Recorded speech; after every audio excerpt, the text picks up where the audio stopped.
शुद्धानन्दोर संविद्युतिबलबहुलौदार्यवीर्यातिदेहं चिन्ता संतापलेखोद्भवमूर्तिमुखराशेषदोषातिदूरम् सद्भिर्वैराग्यभक्तिश्रुतिमतिनियतध्यानजज्ञानयोगात् गम्यं वन्दे मुकुन्दाविधममलं ब्रह्मवेदान्तवेद्यम्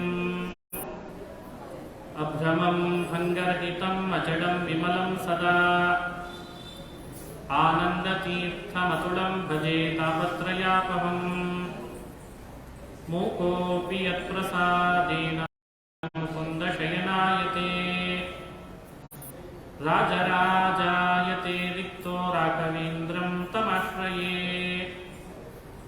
आपादमौलिपर्यन्तं गुरूणामाकृतिं स्मरेत् तेन विघ्नाः प्रणश्यन्ति सिद्ध्यन्ति च मनोरथाः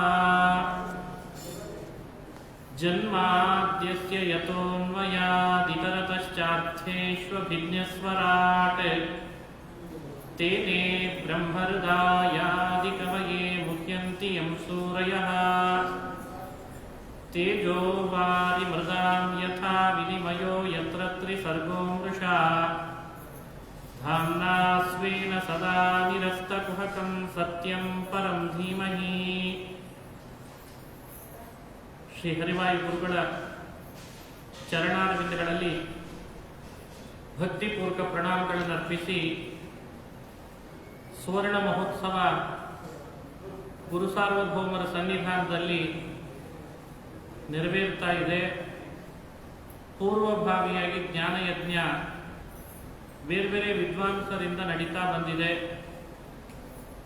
ರಾಮಾಯಣ ಶ್ರೀಮದ್ ಭಾಗವತದ ಚಿಂತನ ಇದು ನಮಗೆಲ್ಲ ಕ್ಷೇಮವನ್ನು ಉಂಟು ಮಾಡುವ ಜ್ಞಾನಯಜ್ಞ.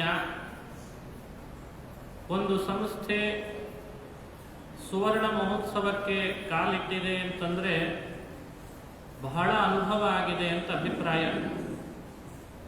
ಬೆಳ್ಳಿ ಹಬ್ಬಕ್ಕೆ ಕಾಲಿಟ್ಟಾಗ ಯೌವನಕ್ಕೆ ಬಂದಿದೆ ಅಂತ. ಯೌವನದಲ್ಲಿ ಏನೇನೋ ಸಮಸ್ಯೆಗಳನ್ನು ಅನುಭವಿಸುತ್ತದೆ, ದಾರಿ ತಪ್ಪೋ ಸಂದರ್ಭಗಳಿರ್ತವೆ. ದಾರಿ ತಪ್ಪಗೊಡದಂತೆ ಸುವರ್ಣ ಮಹೋತ್ಸವ ತನಕ ಬಂದಿದೆ ಅಂದ್ರೆ ಬಹಳ ಅನುಭವ ಆಗಿದೆ ಅಂತ ಅರ್ಥ. ಈ ಮಹೋತ್ಸವದ ಆಚರಣೆ ಉದ್ದೇಶ ವಜ್ರ ಮಹೋತ್ಸವಕ್ಕೆ ವಿಘ್ನ ಬರದೇ ಇರೋ ಹಾಗಾಗಲಿ ಅಂತ. ಹಾಗಾಗಿ ಮುಂದೆ ನಡೆಯುವ ವಜ್ರ ಮಹೋತ್ಸವಕ್ಕೆ ಸುವರ್ಣ ಮಹೋತ್ಸವ ಒಂದರ್ಥದಲ್ಲಿ ಪೂರಕ, ವಿಘ್ನ ಪರಿಹಾರಕ ಅಂತ ನಾವು ಭಾವಿಸಬೇಕು. ಈ ಮಠದಲ್ಲಿ ವಿಶೇಷವಾಗಿ ಜ್ಞಾನದ ಪ್ರವಾಹ ಹರಿತಾ ಬರ್ತಾ ಇದೆ. ನನಗೆ ತಿಳಿದಂತೆ 8 ರಿಂದ 10 ವರ್ಷ ನಾನೇ ಚಿತ್ರದುರ್ಗಕ್ಕೆ ಬಂದಿದ್ದೇನೆ. ಹಾಗಾಗಿ ಪ್ರತ್ಯಕ್ಷ ನಾನಿದ್ದೇನೆ.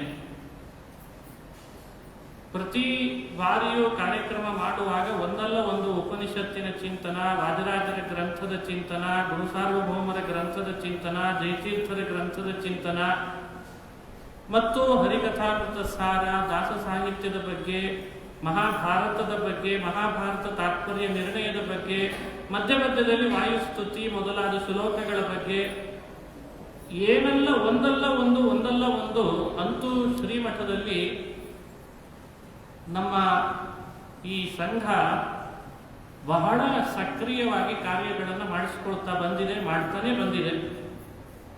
ಅದರಿಂದ ಸಮಾಜ ಸಾಕಷ್ಟು ಉಪಕಾರ ಪಡೆದಿದೆ. ಈಗ ನಡೀತಾ ಇರುವ ಈ ಸುವರ್ಣ ಮಹೋತ್ಸವದ ನಿಮಿತ್ತ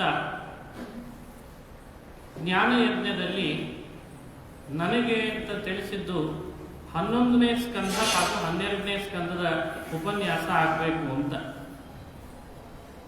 11ನೇ ಸ್ಕಂಧ ಒಂದರ್ಥದಲ್ಲಿ ಇದು ಭಾಗವತದ ಸಾರ. ಸಮಗ್ರ ಭಾಗವತದಲ್ಲಿ ಉಳಿದೆಲ್ಲ ಸ್ಕಂಧಗಳು ಒಂದು ತಕ್ಕಡಿಯಲ್ಲಿಟ್ಟರೆ 11ನೇ ಸ್ಕಂದ ಮತ್ತೊಂದು ತಕ್ಕಡಿಯಲ್ಲಿಡಬೇಕು. ಎರಡನ್ನ ತೂಗಿದ್ರೆ 11ನೇ ಸ್ಕಂಧನೇ ನಿಜವಾಗ್ಲೂ ಕೆಳಗೆ ಹೋಗ್ತದೆ, ಉಳಿದು ಮೇಲೆ ಬರ್ತದೆ. ಯಾಕಂದ್ರೆ ಅಷ್ಟು ಭಾರವತ್ತಾಗಿದೆ. ವಿಜಯಧ್ವಜರು ಈ ಸ್ಕಂದದ ಬಗ್ಗೆ ಮಾತನಾಡ್ತಾ ರತ್ನಾನಾಂ ಉದಧಿಹಿ, ರತ್ನಗಳಿಗೆ ಆಶ್ರಯ ಸಮುದ್ರ, ತೇಜಸ್ಸಿಗೆ ಆಶ್ರಯ ಸೂರ್ಯ, ತತ್ವಗಳಿಗೆ ಆಶ್ರಯ ಏಕಾದಶ ಸ್ಕಂಧ ಅಂತ ಹೇಳ್ತಾರೆ. ಇದರ ಅಭಿಪ್ರಾಯ ನೀವು ಅನುಸಂಧಾನಕ್ಕೆ ತಂದುಕೊಳ್ಳಬಹುದು.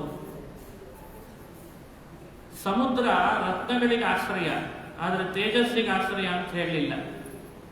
ಸೂರ್ಯ ತೇಜಸ್ಸಿಗೆ ಆಶ್ರಯ, ರತ್ನಗಳಿಗೆ ಆಶ್ರಯ ಅಲ್ಲ. 11ನೇ ಸ್ಕಂಧ ತತ್ವ ರತ್ನಕ್ಕೂ ಆಶ್ರಯ, ತನ್ಮೂಲಕ ಜ್ಞಾನದ ತೇಜಸ್ಸಿಗೂ ಆಶ್ರಯ. ಹಾಗಾಗಿ ಇದು ಸೂರ್ಯನೂ ಹೌದು, ಇದು ಸಮುದ್ರವೂ ಹೌದು ಅನ್ನೋದು ಹಿರಿಯರ ಚಿಂತನೆಯಲ್ಲಿ ನಾವು ಕೇಳ್ತೇವೆ. ಈ ಸ್ಕಂದದಲ್ಲಿ ಕಥೆಗಳು ಕಡಿಮೆ. ಬೇರೆ ಸ್ಕಂದದಲ್ಲಿ ಕಥೆಗಳು ಒಂದಿಷ್ಟು ಸಂಕಲನಗೊಂಡು ಸಂಕೀರ್ಣವಾಗಿ ತತ್ವಗಳನ್ನು ಅನುಸಂಧಾನ ಮಾಡಿಸ್ತಾರೆ. ಈ ಸ್ಕಂದದಲ್ಲಿ ಮಾತ್ರ ನೇರವಾಗಿ ತತ್ವಗಳನ್ನ ಅಸಂಕೀರ್ಣವಾಗಿ ಅನುಸಂಧಾನ ಮಾಡಿಸ್ತಾರೆ. ಇದು 11ನೇ ಸ್ಕಂದದ ಒಂದು ಅದ್ಭುತತೆಯನ್ನು ನಾವು ಚಿಂತನೆ ಮಾಡಬೇಕು. ಕೆಲವರು ಹೇಳೋದು ಇದೆ, 11ನೇ ಸ್ಕಂದ ಬಹಳ ಡ್ರೈ ಇದೆ, ಅದನ್ಯಾಕೆ ತಗೊಂಡ್ರಿ ಅಂತಂತಿರ್ತಾರೆ. 10ನೇ ಸ್ಕಂದವೋ 8ನೇ ಸ್ಕಂದವೋ 9ನೇ ಸ್ಕಂದ ತಗೊಂಡಿದ್ರೆ ಆರಾಮಾಗಿ ಹೇಳ್ಬೋದು.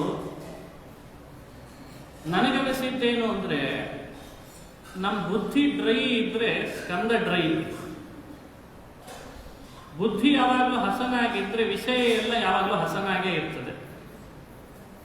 ಮನುಷ್ಯನಲ್ಲಿ ಒಂದು ವಿಶೇಷವಾದ ಭಾವನಾ ಇರಬೇಕು ಯಾವಾಗಲೂ ಎಲ್ಲದರ ಬಗ್ಗೆ. ಒಬ್ಬ ಮಹಾನುಭಾವರು ಹೇಳ್ತಾರೆ, ಯೋಗಿ ಹತ್ರ ಆದರವಾನ, ಯಾರಿಗೆ ಯಾವ ವಿಷಯದಲ್ಲಿ ಅತಿಯಾದ ಆದರ ಬೆಳೆಸ್ಕೊಂಡಿರ್ತಾನೆ ಅಲ್ಲಿ ಏನಿದೆ ಆ ವಸ್ತು ಅವನಿಗೆ ಹಸನಾಗೇ ಕಾಣಿಸ್ತದೆ. ಯಾರಿಗೆ ಯಾವ ವಿಷಯದಲ್ಲಿ ಆದರ ಇರಲ್ಲಲ್ಲ ಅವನಿಗೆ ಎರಡು ಕಾಣಿಸ್ತದಂತೆ. ಒಂದು ಅಲ್ಲಿ ಇದ್ದದ್ದು ಕಾಣಿಸಲ್ಲ, ಇನ್ನೊಂದು ಅಲ್ಲಿ ಇಲ್ಲದೆ ಇದ್ದದ್ದು ಕಾಣಿಸ್ಲಿಕ್ಕೆ ಶುರುವಾಗಿ ಎರಡಾಗ್ತದೆ. ಈ ಸಮಸ್ಯೆಗೆ ನಾವು ನೀವು ಒಳಗಾಗಬಾರ್ದು. ಅದಕ್ಕೆ ವ್ಯಾಸರು ಕರೆಗೊಡುವಾಗಲೇ ಭಾಗವತ ಶ್ರೋತೃಗಳನ್ನು ಕುರಿತು ಒಂದು ಮಾತು ಹೇಳಿದ್ದಿದೆ. ನಾನೇನೋ ವೇದದ ವೃಕ್ಷದಿಂದ ಹಣ್ಣನ್ನು ತೆಗೆದಿದ್ದೇನೆ, ತೆಗೆದ ಈ ಹಣ್ಣನ್ನ ಗಿಳಿ ಕಚ್ಚಿದೆ. ವಸಂತದ ಮಾವು ಅಷ್ಟೇ ಅಲ್ಲ, 12 ಋತುವಿನ ಮಾವಿದು. ಆ ಮಾವಾದ್ರೆ ವಸಂತದಲ್ಲಿ ಮಾತ್ರ ಬಿಟ್ಟಿತ್ತು. ಈ ಮಾವು 12 ಮಾಸ, ಋತು ಅಲ್ಲ, 6 ಋತುಗಳಲ್ಲಿ ಬಿಡುತ್ತದೆ. ಇದು ರಸವತ್ತಾಗಿದೆ. ಇದನ್ನು ಪಾನ ಮಾಡುವವರು ಭಾವುಕರಾಗಿ ಬರಲಿ ಅಂತ ಅವರು ಅಪ್ಪಣೆ ಕೊಡಿಸ್ತಾರೆ. ಪಿಬತ ಭಾಗವತಂ ರಸಮಾಲಯಂ ಮುಹುರಭೋ ರಸಿಕಾ ಭುವಿ ಭಾವುಕಾ. ಎರಡು ಹೇಳಿದ್ದಾರೆ. ಒಂದು ಹೇಳ್ಬೋದಾಗಿತ್ತಲ್ಲ, ರಸಿಕಾಹ ಅಂತ ಇಷ್ಟೇ ಹೇಳಿದೇನೆ, ಭಾವುಕಾಹ ಅಂತ ಮತ್ತೊಂದು ಶಬ್ದ ಆಡ್ತಾರೆ. ಆ ಪೌನರುಕ್ತಿಯನ್ನು ಬಗೆಹರಿಸಿಕೊಳ್ಳಿಕ್ಕೆ ವ್ಯಾಸರಿಗೆ ಮುಂದೆ ಬರುವ ತಮ್ಮ ಭಾಗವತದ ಶ್ರೋತೃಗಳು ಹೇಗಿರಬೇಕು ಅಂತ ಎಷ್ಟೊಂದು ಮನಸ್ಸಿನೊಳಗೆ ಭಾವನೆ ಇದೆ ಅನ್ನೋದು ಗೊತ್ತಾಗ್ತದೆ. ಭಾವೋ ಭಕ್ತಿ ರೀತಿ ಪ್ರೋಕ್ತ. ಭಾವ ಅಂದ್ರೆ ಭಕ್ತಿ. ಭಕ್ತಿಯಿಂದ ಬರ್ರಿ, ಬರೀ ಭಕ್ತಿಯಿಂದ ಬರ್ಬೇಡ್ರಿಪ್ಪ ಅಂತಂದ್ಬಿಟ್ರು. ರಸಿಕರಾಗಿ ಬರ್ರಿ, ಬರೀ ರಸಿಕರಾಗಿ ಬರಬೇಡ್ರಿ, ಭಕ್ತಿಯಿಂದ ಬರ್ರಿ. ಇತ್ತೀಚಿನ ಅನೇಕ ಕೃತಿಗಳು ಭಾರಿ ಭಕ್ತಿಯಿಂದ ರಚನೆ ಆಗಿರ್ತಾರೆ, ಗುರುಭಕ್ತಿಯಿಂದ. ಆ ಅತಿಶಯಿತ ಗುರುಭಕ್ತಿಯ ಉತ್ಪ್ರೇಕ್ಷೆ, ಅದು ಅತಿಶಯೋಕ್ತಿಗಳು ಎಲ್ಲಿ ಕೊಟ್ಟಿರ್ತಾವೆ ಅಂದ್ರೆ, ಕಾಮನ್ ಸೆನ್ಸ್ ಇರೋನು ಅದಕ್ಕೆ ಕಲ್ಲು ಹೊಡಿತಿರ್ತಾನೆ. ಇದೇನು ಬರ್ಕೊಂಡಿದೆಯೋ ಮಹಾರಾಯ ಚರಿತ್ರೆ ಅಂತ. ಅದೇನು ಅಂದ್ರೆ ಗುರುಭಕ್ತಿ ಅತಿಶಯದ ಮಾತು. ಹಾಗೂ ಇರಬಾರ್ದು. ಕೆಲವು ರಸಿಕತೆಯಲ್ಲಿ ಬರೀತಾರೆ, ಅಶ್ಲೀಲತೆ ತುಂಬ ಬಿಡುತ್ತದೆ. ಆವಾಗ ಎಲ್ಲರೂ ಮತ್ತೆ ಕಲ್ಲು ಹೊಡಿಲಿಕ್ಕೆ ಶುರು ಮಾಡ್ತಾರೆ. ಇದು ಉಪಯೋಗ ಇಲ್ಲ. ಇವತ್ತು ಕಲ್ಲು ಹೊಡೆಯೋದು ಅನ್ನೋದು ಟ್ರೋಲ್ ಮಾಡೋದು ಅಂತ ಇರ್ತಾರೆ. ಅದಕ್ಕೆ ಇವತ್ತಿನ ಭಾಷೆ ಸ್ವಲ್ಪ ಬದಲಾಗ್ತಾ ಇದೆ. ಎಲ್ಲರೂ ಟ್ರೋಲ್ ಮಾಡ್ಲಿಕ್ಕೆ ಶುರು ಮಾಡ್ತಾರೆ, ಇದು ಏನ ನಿನ್ನ ಹಣೆ ಬಾರ ಅಂತ. ವ್ಯಾಸರು ಹಾಗಲ್ಲ. ರಸಿಕ, ಭಾವುಕ ಎರಡಾಗಿ ನನ್ನ ಕೃತಿಯನ್ನ ಅವಲೋಕನೆ ಮಾಡ್ಲಿಕ್ಕೆ ಬರಲಿ. ನಾನು ಕೊಟ್ಟ ಪ್ರತಿ ಮಾತು, ಆ ಮಾತಿನಲ್ಲಿ ಸೇರಿದ ಅಕ್ಷರ ಜೋಡಣೆಯಲ್ಲಾದ ಸಂಧಿಯೂ ಕೂಡ ಅವನಿಗೊಂದು ಅರ್ಥ ಹೊಡಿತದೆ. ಇನ್ನೇನು ಬೇಕು ಅಂತ ಕೇಳ್ತಾರೆ. ಹಾಗಾಗಿ 11ನೇ ಸ್ಕಂಧ ಅಂದ್ರೆ ಅದೇನು ನಾವು ನೀವು ತಿಳಿದ ಹಾಗೆ ಮೇಲ್ನೋಟಕ್ಕೆ ಆಪಾತತ ಬರೀ ತತ್ವ ಹೇಳ್ತಾರೆ, ಅದು ಡ್ರೈ ಇದೆ ಅಂತ ತಿಳಿಯೋ ಕಾರಣ ಇಲ್ಲ. ಬಹಳ ರಸವತ್ತಾಗಿ ಹೇಳ್ತಾರೆ, ಬಹಳ ಗಂಭೀರವಾಗಿಯೂ ಹೇಳ್ತಾರೆ, ಬಹಳ ಗಂಭೀರವಾಗಿ ಹೇಳ್ತಾರೆ. ಶ್ಲೋಕಗಳಲ್ಲಿ ಪ್ರತಿ ಪದ್ಯಗಳಲ್ಲಿ ಅಲ್ಲಲ್ಲಿ ಪ್ರಾಸ ಸೇರಿಸ್ತಾರೆ, ಅರ್ಥದಲ್ಲಿ ಅಲಂಕಾರ ನೀಡುತ್ತಾರೆ, ಶಬ್ದದಲ್ಲಿ ಅಲಂಕಾರ ಸೇರಿಸ್ತಾರೆ. ಏನ್ ಕೇಳಬೇಕು ವೇದವ್ಯಾಸರ ವಾಕ್ಯ, ಬಹಳ ಅದ್ಭುತ. ಭಾಗವತನೇ ಅದಕ್ಕೆ ಚಂದ ಅಂತ. ಕಲಿಮಲ ಕಲ್ಮಷಕಾಲನೋಖಿಲೇಶೋ ಹರಿರಿತರತ್ರ ನಗೀಯತೆ ಹ್ಯಭೀಕ್ಷಣಂ ಇಹ ತು ಪುನರ್ಭಗವಾನ್ ಶೇಷಮೂರ್ತಿ ಪರಿಪಠಿತೋನುಪದಂ ಕಥಾ ಪ್ರಸಂಗೈ. ಕಲಿಯುಗದಲ್ಲಿ ನಾವು ಅನುಭವಿಸ್ತಾ ಇರುವ ಸಂಸಾರದ ತಾಪ ಹೊರಗಿನ ಯಾವ ಔಷಧಿಯಿಂದಲೂ ಪರಿಹರಿಸಿಕೊಳ್ಳಿಕ್ಕೆ ಸಾಧ್ಯ ಇಲ್ಲ ಅಂತ ಗೊತ್ತು ವೇದವ್ಯಾಸರಿಗೆ. ಹೊರಗಿನ ಔಷಧಿ ಅದಕ್ಕೆ ಏನು ಉಪಯೋಗ ಇಲ್ಲ. ವ್ಯಾಕ್ಸಿನೇಷನ್ ಇಂದ ಸಂಸಾರವನ್ನು ಪರಿಹರಿಸಲಿಕ್ಕೆ ಆಗಲ್ಲ. ಕೊರೋನಾನೇ ಹೋಯ್ತೋ ಇಲ್ಲೋ ಪೂರ್ಣ ಮತ್ತೆ ಬರ್ತಾ ಇದೆ. ಇನ್ನು ಸಂಸಾರ ಏನು ಪರಿಹರಿಸ್ಕೊಳ್ತು? ಸಂಸಾರದ ಕರೋನಾ ಪರಿಹರಿಸಿಕೊಳ್ಳಿಕ್ಕೆ ಉಪಾಯ ಕಲಿಯುಗದಲ್ಲಿ ಒಂದೇ, ಅದು ಶ್ರೀಮದ್ ಭಾಗವತನೇ. ಅದು ಗೊತ್ತು ವೇದವ್ಯಾಸರಿಗೆ. ಅದಕ್ಕೆ ಕಲಿಮಲ ಕಲ್ಮಷಕಾಲನೋಖಿಲೇಶೋ ಹರಿರಿತರತ್ರ ನಗೀಯತೆ ಹ್ಯಭೀಕ್ಷಣಂ. ನಾನು ಬರೆದುಕೊಟ್ಟ ಗ್ರಂಥ ಹೇಗಿದೆ ಅಂತ ಅವರೇ ಹೇಳ್ತಾರೆ. ಹರಿರಿತರತ್ರ ನಗೀಯತೆ ಹ್ಯಭೀಕ್ಷಣಂ. ವ್ಯಾಸರಿಗೆ ಪುರಾಣಗಳ 17 ರಚನೆ ಆದಮೇಲೆ ಈ ಪುರಾಣ ಬರೀಬೇಕು ಅಂತ ಅನಿಸಿದ್ದು ಅಂತ ನಾವು ಕಥೆ ಕೇಳ್ತೇವೆ. ಹಾಗಾಗಿ ವೇದವ್ಯಾಸರಿಗೆ ತಾವು ಮಾಡಿದ ಎಲ್ಲ ಪುರಾಣಗಳೆಲ್ಲ ಒಂದೊಂದು ಮೂರ್ತಿಗಳಿದ್ದ ಹಾಗೆ. ಒಬ್ಬ ಶಿಲ್ಪಿ ಬಹಳ ಮೂರ್ತಿಗಳನ್ನು ಮಾಡ್ತಾನೆ. ಮಾಡಿದ ಮೇಲೆ ನೀವು ಬೇಕಾದ್ರೆ ಅವನು ಹೋಗಿ ಇಂಟರ್ವ್ಯೂ ಮಾಡಿ, ನೀವು ಇಷ್ಟೊಂದು ಪ್ರತಿಮೆಗಳನ್ನು ಮಾಡಿದ್ರಲ್ಲ, ನಿಮಗೆ ತುಂಬಾ ಮನಸ್ಸಿಗೆ ಹಿಡಿಸಿದ ಪ್ರತಿಮೆ ಅಂದ್ರೆ ಯಾವುದು ನೀವು ಹೇಳಿದ್ರಿ ಅಂತ ಅವನು ತೋರಿಸ್ತಾನೆ. ನೋಡಿ, ನನಗೆ ಅತಿ ಇಷ್ಟ ಆದ ಪ್ರತಿಮೆ ಇದು ಅಂತ. ಹಾಗೆ ವೇದವ್ಯಾಸರನ್ನ ನೀವು ಒಂದ್ಸಲಿ ಬೇಕಂದ್ರೆ ಇಂಟರ್ವ್ಯೂ ಮಾಡಿದ್ರೆ, ಇಷ್ಟು ಪುರಾಣ ಬರೆದಿದೆಯಲ್ಲೋ ಮಾರಾಯ, ನಿನಗೆ ಬಹಳ ನಿನ್ನ ಮನಸ್ಸಿಗೆ ತೃಪ್ತಿ ಕೊಟ್ಟ ಗ್ರಂಥ ಯಾವುದು ಅಂದ್ರೆ ಕಲಿಮಲ ಕಲ್ಮಷಕಾಲನೋಖಿಲೇಶೋ. ಅದಕ್ಕೆ ಇದನ್ನು ಪುರಾಣ ರಾಜ ಅಂತ ಹೇಳಿದ್ರಂತೆ. ನಾನು ಅಷ್ಟೆಲ್ಲ ಪ್ರತಿಮೆಗಳನ್ನು ಕೆತ್ತಿದ್ದೇನೆ, ಆ ಎಲ್ಲ ಪ್ರತಿಮೆಗಳಿಗಿಂತ ಈ ಪ್ರತಿಮೆ ಬಹಳ ಖುಷಿ ಕೊಟ್ಟಿದೆ ನನಗೆ. ಯಾಕೆ? ಅಭೀಕ್ಷಣಂ ಹರಿಹಿ ಅತ್ರ ಗೀಯತೆ. ಒಂದೊಂದು ಸಂದರ್ಭಗಳಲ್ಲಿಯೂ ಭಗವಂತನ ಮಹಿಮೆ, ಪರಮಾತ್ಮನ ತತ್ವಗಳನ್ನ, ಅವನ ಪಾರಮ್ಯವನ್ನ ಇಲ್ಲಿ ಹೇಳಿಟ್ಟಿದ್ದೇನೆ ಅಂತಂತಾರೆ. ಇಹತು ಪುನರ್ ಭಗವಾನ್ ಅಶೇಷ ಮೂರ್ತಿ. ಅಶೇಷ ಮೂರ್ತಿ, ಅಶೇಷಾಹ ಮೂರ್ತಯಃ, ಎಲ್ಲಾ ಪರಮಾತ್ಮನ ರೂಪಗಳನ್ನು ಇಲ್ಲಿ ಹೇಳಿದಾರಂತೆ. ಎಲ್ಲ ರೂಪಗಳೂ ಇದ್ದಾರೆ, ಎಲ್ಲ ರೀತಿ ಕ್ರಿಯೆಗಳನ್ನು ಹೇಳಿದ್ದಾರೆ, ಎಲ್ಲ ರೀತಿ ಗುಣಗಳನ್ನು ಹೇಳಿದ್ದಾರೆ. ಬಹಳ ಅದ್ಭುತವಾಗಿದೆ ಭಾಗವತ. ಹಾಗಾಗಿ ಕಥಾ ಪ್ರಸಂಗೈಹಿ ಹರಿಹಿ, ಪ್ರತಿಯೊಂದು ಕಥೆಯ ಪ್ರಸಂಗಗಳನ್ನು ನೀವೇ ನೋಡ್ತಾ ಬಂದ್ರೆ ಇಲ್ಲಿ ಎಲ್ಲೆಲ್ಲಿ ಪರಮಾತ್ಮ ತುಂಬಿಕೊಂಡಿದ್ದಾನೆ ಅಂತ ಗೊತ್ತಾಗ್ತದೆ. ಪ್ರಸಂಗ ಅಂದ್ರೆ 3 ಥರ ಇರ್ತದಂತೆ. ವಕ್ತೃ ಪ್ರಸಂಗ, ಶ್ರೋತೃ ಪ್ರಸಂಗ ಅಂತ 2. ಇನ್ನೊಂದು ಮತ್ತೊಂದು ಪ್ರಸಂಗ ಅಂದ್ರೆ ಅಲ್ಲಿ ಹೇಳುವಂತಹ ಅಧಿಕೃತವಾದ ಪ್ರಸಂಗ. ನಮಗೂ ನಿಮಗೂ ಏನು ಸಂಬಂಧ, ಅದಕ್ಕೆ ಹೇಳುವಾಗಂತಾರೆ ವಕ್ತಾನುಕೂಲ್ಯ, ಪ್ರಸಂಗಾನುಕೂಲ್ಯ, ಶ್ರೋತ್ರಾನುಕೂಲ್ಯ ಅಂತ. ಇವತ್ತಿನ ವಿಂಗಡಣೆಯಲ್ಲಿ ಶಬ್ದಗಳು ಬೇರೆ ಆಗಿರಬಹುದು, ಹಿರಿಯರಿಗೆ ಹೀಗೆ ಹೇಳಿಕೊಡ್ತಾರೆ. ಇಡೀ 11ನೇ ಸ್ಕಂಧದಲ್ಲಿ ಭಗವಂತ ಕೆಲವು ಸಂದರ್ಭಗಳಲ್ಲಿ 11ನೇ ಸ್ಕಂಧದಲ್ಲಿ ವಕ್ತೃವಾಗಿ ಕೂಡ್ತಾನೆ. ತಾನೇ ವಕ್ತೃ. ಉದ್ಧವನಿಗೆ ಕೃಷ್ಣನೇ ಬೋಧಿಸಿದ, ಸ್ವಯಂ ತಾನೇ. ಹಾಗಾಗಿ ವಕ್ತೃವಾಗಿ ಪರಮಾತ್ಮ ಇಲ್ಲಿ ಗೀಯತೆ ಹರಿಹಿ. ಕೆಲವು ಕಡೆ ಪರಮಾತ್ಮ ಏನ್ ಮಾಡ್ತಾನೆ, ತಾನು ವಕ್ತೃವಾಗಲ್ಲ, ಶ್ರೋತೃವಾಗಿ ಬಿಡ್ತಾನೆ. ತಾನೇ ಕೇಳ್ತಾನೆ, ನೀ ಹೇಳಪ್ಪ ನಾ ಕೇಳ್ತೇನೆ ಅಂತ. ಹಾಗೆ ಕೆಲವು ಕಡೆ ಭಗವಂತ ವಕ್ತೃನೂ ಅಲ್ಲ, ಶ್ರೋತೃನೂ ಅಲ್ಲ. ವಕ್ತೃ ಶ್ರೋತೃಗಳ ಮಧ್ಯದಲ್ಲಿ ನಡೆಯುವ ಏನು ಸಂವಾದ ಇದೆ, ಆ ಸಂವಾದದಲ್ಲಿ ತಾನು ಪ್ರತಿಪಾದ್ಯನಾಗಿರ್ತಾನೆ. ಪ್ರಸಂಗ ಪ್ರಾರಂಭದಲ್ಲಿ ಬರುವ ನಾರದ ವಸುದೇವನ ಸಂವಾದದೊಳಗೆ ಭಗವಂತ ವಕ್ತೃ ಅಲ್ಲ, ಶ್ರೋತೃ ಅಲ್ಲ. ಆದ್ರೆ ಆ ಇಬ್ಬರ ಪ್ರಸಂಗದಲ್ಲಿ ಪರಮಾತ್ಮ ವಿಷಯನಾಗ್ತಾನೆ. ಹಾಗಾಗಿ ಪ್ರಸಂಗನಾಗಿ ಸೇರ್ಕೊಂಡಿದ್ದಾನೆ. ಆ ನಾರದ ವಸುದೇವರ ಸಂವಾದದಲ್ಲಿ ಮೂಡಿ ಬಂದದ್ದು ಜಾಯಂತೆ ಉಪಾಖ್ಯಾನ. ಜಾಯಂತೆಯ ಅಂತ 9 ಜನ ಇದ್ರು ಅಂತ ಕಥೆ ಕೇಳ್ತೇವೆ ಮುಂದೀಗ. 9 ಜನರ ಒಂದು ದೊಡ್ಡ ಉಪದೇಶ. ಒಂದರ್ಥದಲ್ಲಿ ಇವತ್ತಿನ ಭಾಷೆಯಲ್ಲಿ ಹೇಳ್ತಾರಲ್ಲ, ಮೋಟಿವೇಟ್ ಮಾಡೋದು, ಮೋಟಿವೇಶನ್ ಸ್ಪೀಚ್ ಅಂತಾರೆ. ಒಂದು ದೊಡ್ಡ ಯಾಗ ನಡೀತಾ ಇತ್ತು. ಆ ಯಾಗದ ಸಮಾರಂಭಕ್ಕೆ 9 ಜನ ಜ್ಞಾನಿಗಳು ಬಂದ್ರಂತೆ. ಸಾವಿರಾರು ಜನ ಸೇರಿದ್ದಾರೆ ಯಾಗದಲ್ಲಿ. ಈ 9 ಜನರನ್ನು ನೋಡಿ ಬಹಳ ಖುಷಿ ಪಟ್ಟ ಆ ರಾಜ. ಕರೆದು ಕೂಡಿಸಿ ಅವರ ಬಾಯಿಯಿಂದ ಉಪದೇಶ ಮಾಡಿಸಿಕೊಂಡ ಅಂತ ಪ್ರಸಂಗ ಬರ್ತದೆ. ಇದು ಭಾಗವತದ 11ನೇ ಸ್ಕಂದದಲ್ಲಿ ಬರುವಂತಹ ಒಂದು ಅಂಶ. ಇಲ್ಲಿ ವಕ್ತೃನೂ ಅಲ್ಲ, ಶ್ರೋತೃನೂ ಅಲ್ಲ ಪರಮಾತ್ಮ. ಆದ್ರೆ ಅವರ ಮಾತುಗಳಲ್ಲಿ ತಾನೇ ಮೂಡಿ ಬರ್ತಾನೆ ದೇವರು. ಹಾಗಾಗಿ ಇಲ್ಲಿ ಪ್ರಸಂಗ ರೂಪವಾಗಿ ತಾನು ಸೇರ್ಕೊಳ್ತಾನೆ.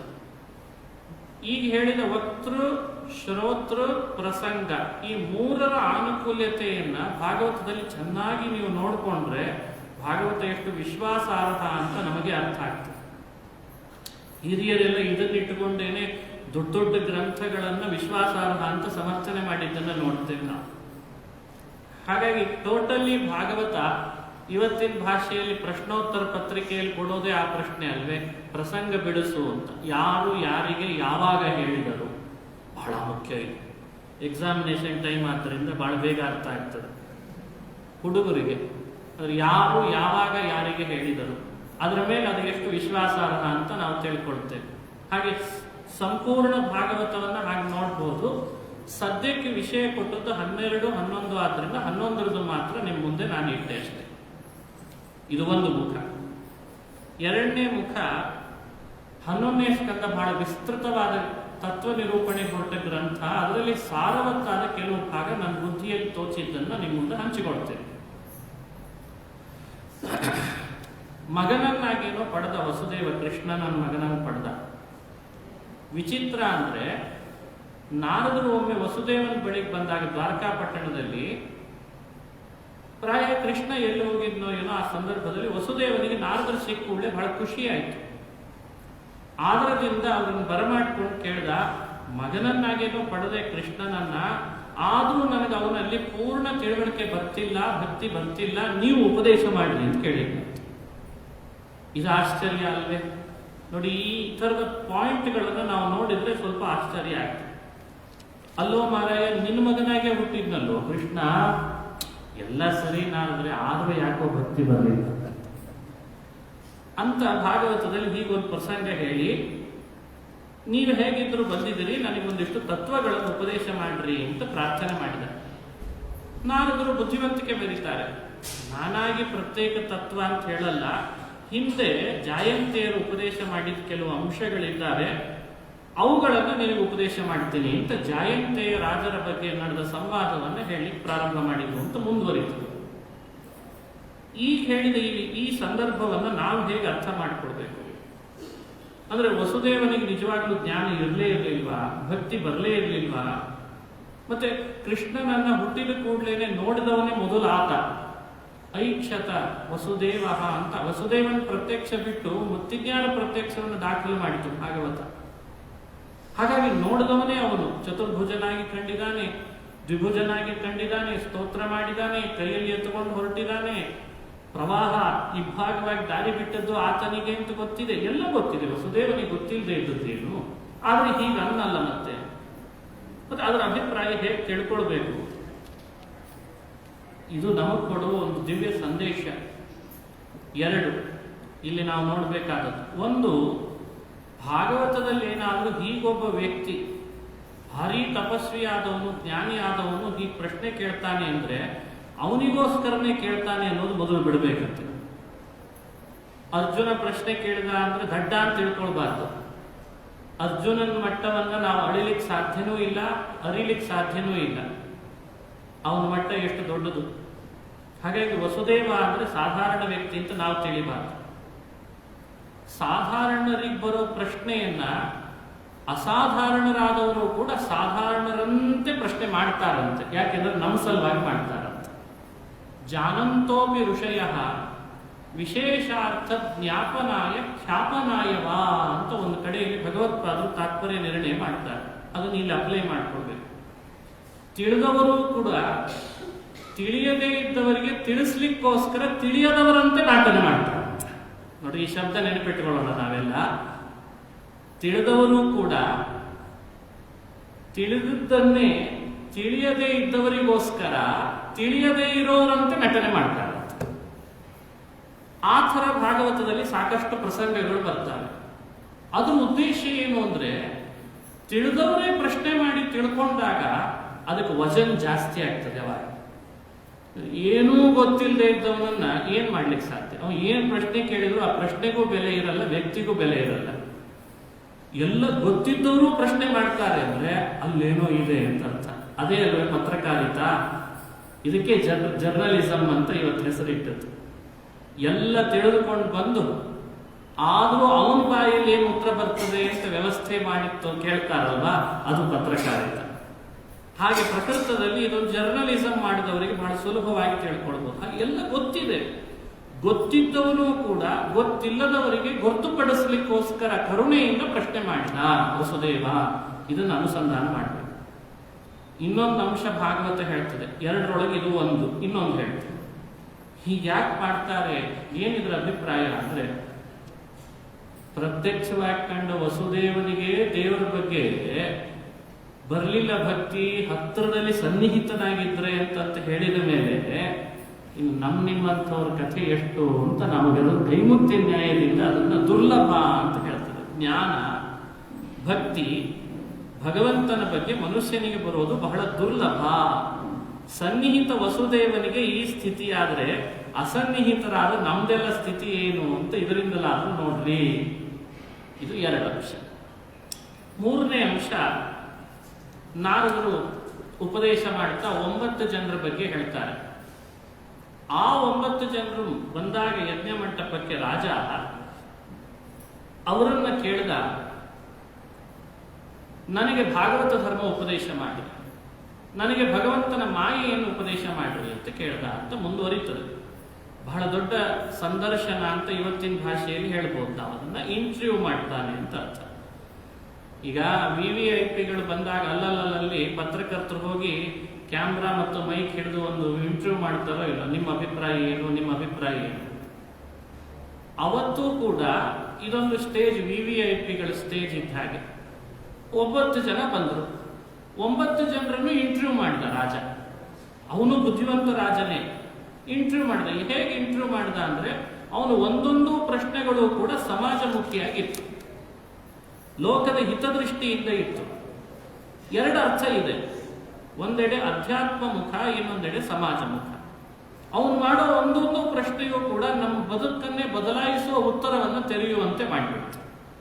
ಅದಕ್ಕೆ ನಾನು ಅವಾಗ ಹೇಳ್ತೇನೆ, ಕರೋಡ್ಪತಿ ಪ್ರಶ್ನೆಗೆ ಇಷ್ಟೆಲ್ಲ ಜನ ಮುಖರ್ತಾರೆ, ಇನ್ನು ಮೋಕ್ಷಪತಿ ಪ್ರಶ್ನೆಗೆ ಎಷ್ಟು ಮುಖರ್ಬೇಡ.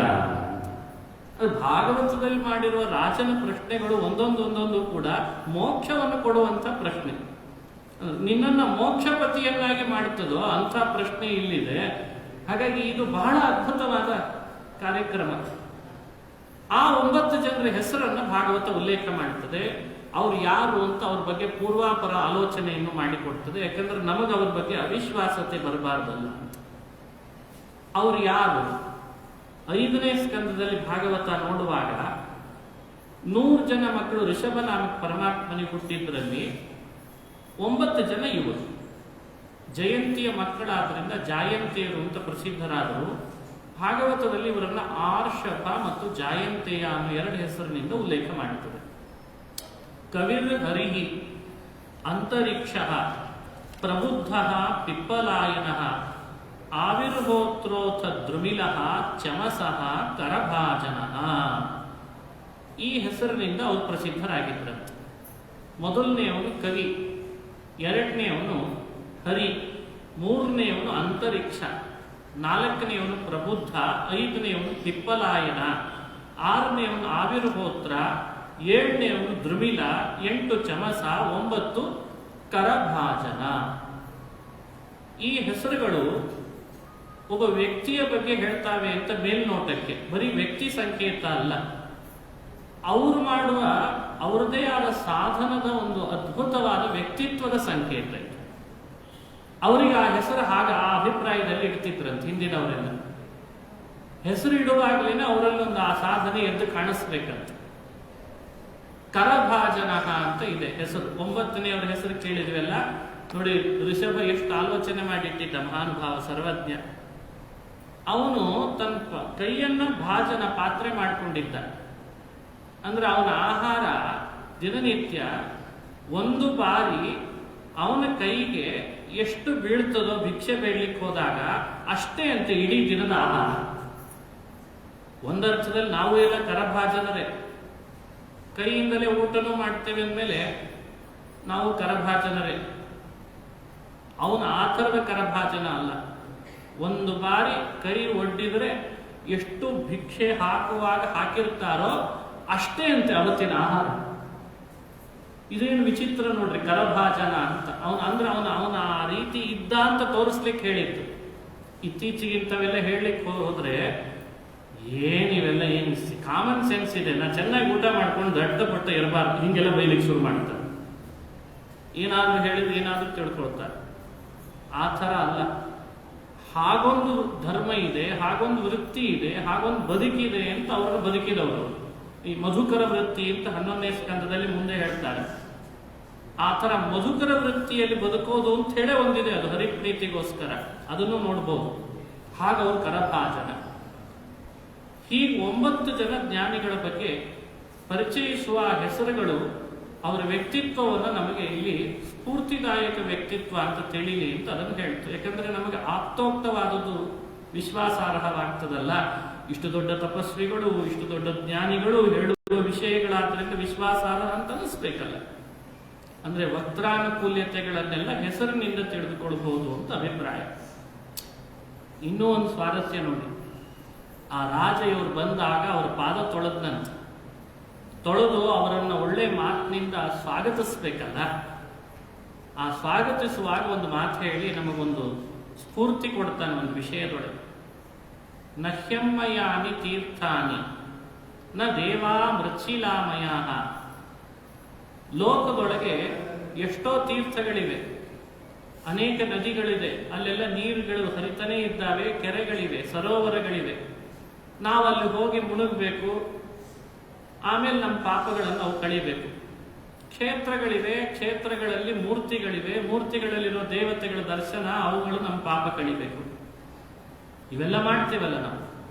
ಆದ್ರೆ ಆ ರಾಜ ಹೇಳ್ತಾನೆ, ತೀರ್ಥ ಹಾಗೂ ಕ್ಷೇತ್ರ, ಅಲ್ಲಲ್ಲಿರುವ ಪ್ರತಿಮೆಗಳು ಅಷ್ಟು ಬೇಗ ನಮ್ಮನ್ನ ಪಾಪ ಕಳೆದು ನಮ್ಮನ್ನು ಪವಿತ್ರೀಕರಿಸಲ್ಲ. ನಿಮ್ಮನ್ನ ನೋಡಿದ್ರೆ ಸಾಕು ಎಲ್ಲ ಕಳೆದು ಹೋಗ್ತದೆ ಅಂತ ನೋಡಿ. ಮನುಷ್ಯ ಪವಿತ್ರನಾಗುವ ದಾರಿ ಬೇರೆ ಬೇರೆ ಹೇಳ್ತದೆ ಶಾಸ್ತ್ರ. ಅದರಲ್ಲಿ ಇದು ಪ್ರಮುಖ ಅಂತ ಬಣ್ಣಿಸಿ ಹೇಳ್ತಾನೆ. ನ ಹೆಮ್ಮಯಾನಿ ತೀರ್ಥಾನಿ ನ ದೇವಾ ಮೃಚ್ಛಿಲಾಮಯ. ಮತ್ತೊಂದು ಹೇಳ್ತಾನೆ, ಮನುಷ್ಯ ಜನ್ಮ ಬಹಳ ದುರ್ಲಭ. ಇದು ಸತ್ಯನೇ.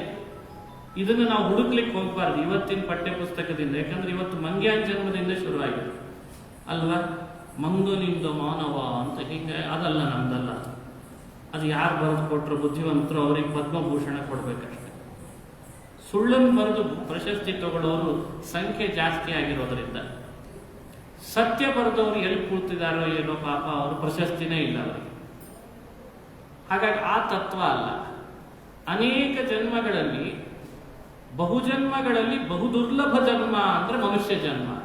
ಯಾರೋ ಕೇಳಿದ್ರು, ಹಾಗ್ಯಾಕೆ ಅಂತೀರ ಆಚಾರ್ಯ, ನಾ ಮುಂದಿನ ಜನ್ಮದಲ್ಲಿ ಮನುಷ್ಯ ಆಗೋದಿಲ್ಲ ಅಂತೀನಿ. ಆಗಲ್ಲ ಅಂದೆ ನಾನು. ಆಗಲ್ಲ ಅಂದೆ. ಯಾಕಾಗಲ್ಲ ಅಂತೀನಿ? ನಾ ಮುಂದಿನ ಜನ್ಮದಲ್ಲಿ ಮನುಷ್ಯನೇ ಆಗ್ತೀನಿ. ಹಂಗೆಲ್ಲ ಇಲ್ಲ. ಮನುಷ್ಯ ಅನ್ನೋ ಜನ್ಮ ಬರಬೇಕಾದ್ರೆ ನಾವು ಬೇರೆ ದೇಶದಲ್ಲಿ ಹೋಗಿ ಏನಾದರೂ ಅಂಗಡಿಯಲ್ಲಿ ಪರ್ಚೇಸ್ ಮಾಡಲಿಕ್ಕೆ ಕ್ರೆಡಿಟ್ ಕಾರ್ಡಲ್ಲಿ ಮೊದಲು ಅಮೌಂಟ್ ಇರಬೇಕು. ಕಾರ್ಡಲ್ಲಿ ಏನು ದುಡ್ಡೇ ಇಲ್ಲ ಬ್ಯಾಂಕ್ನಲ್ಲಿ ಅಂತಂದ್ರೆ ಸ್ವೈಪ್ ಮಾಡಿದ್ರೆ ನಮ್ಮನ್ನು ಏನು ಮಾಡ್ಲಿಕ್ಕಿಲ್ಲ. ಹಂಗೆ ಜೀವ ಅವನೇನಾದ್ರೂ ಮನುಷ್ಯ ಜನ್ಮ ಬರಬೇಕು ಅಂತಾದ್ರೆ ಅವನ ಅಕೌಂಟ್ನಲ್ಲಿ ಮೊದಲು ಪುಣ್ಯ ಶೇಖರಣೆ ಆಗಿರಬೇಕು. ಪುಣ್ಯ ಶೇಖರಣೆ ಆದ್ರೆ ಮಾತ್ರ ಮನುಷ್ಯ ಜನ್ಮಕ್ಕೆ ಬರಬಲ್ಲ.